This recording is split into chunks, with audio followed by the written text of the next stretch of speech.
कुछ लोग समाज को जाति में, धर्म में, भाषा में, ऊंच और नीच में, स्त्री और पुरुष में, गांव और शहर में न जाने किस प्रकार से टुकड़े टुकड़े टुकड़े में बांटने की साजिश चल रही है। जरूरी है कि देश विरोधियों की इस चेष्टा को हम उसकी गंभीरता को समझे। हमें सबने मिलकर के ऐसे कारनामों को पराजित करना ही होगा।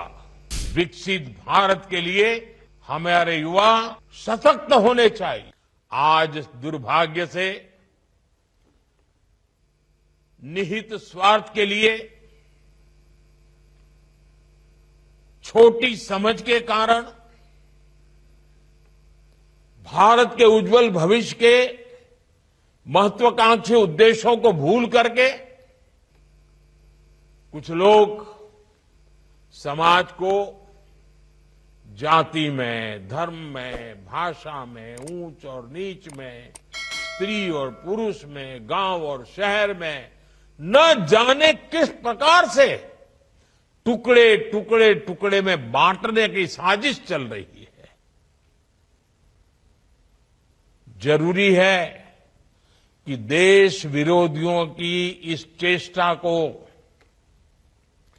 हम उसकी गंभीरता को समझे, उस संकट को समझे और हमें सबने मिलकर के ऐसे कारनामों को पराजित करना ही होगा।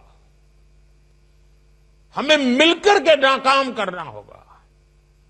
साथियों, भगवान श्री स्वामीनारायण ने हमें बताया है कि बड़े लक्ष्य कठोर तप से हासिल होते हैं।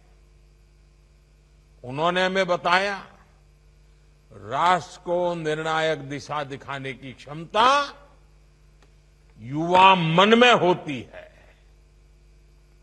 उन्होंने हमें सिखाया कि युवा राष्ट्र का निर्माण कर सकते हैं और करेंगे। इसके लिए हमें सशक्त, समर्थ और शिक्षित युवाओं का निर्माण करना होगा। विकसित भारत के लिए हमारे युवा सशक्त होने चाहिए। स्किल्ड युवा हमारी सबसे बड़ी ताकत बनेंगे। हमारे युवाओं की ग्लोबल डिमांड और बढ़ने वाली है। आज मैं विश्व के जिन जिन नेताओं से मिलता हूं, ज्यादातर नेताओं की अपेक्षा रहती है कि भारत के युवा, भारत का स्किल्ड मैन पावर, भारत के आईटी सेक्टर के नौजवान उनके देश जाएं, उनके देश में काम करें।